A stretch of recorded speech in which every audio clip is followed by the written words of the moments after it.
In today's video I want to show you guys how you can connect your Toshiba TV with Wi-Fi. Okay, for the first step we click on the home button and then we go up to home and then we go to the right, and here we can click on the Wi-Fi symbol.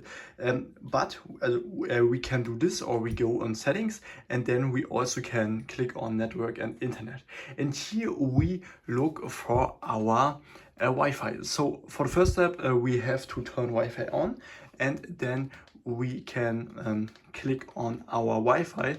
If it is not there, we can click on see all, and if it is then not there, we can add a new network. Okay, and yeah, if you have found your Wi-Fi, you can click on it, and then here you can type in your password.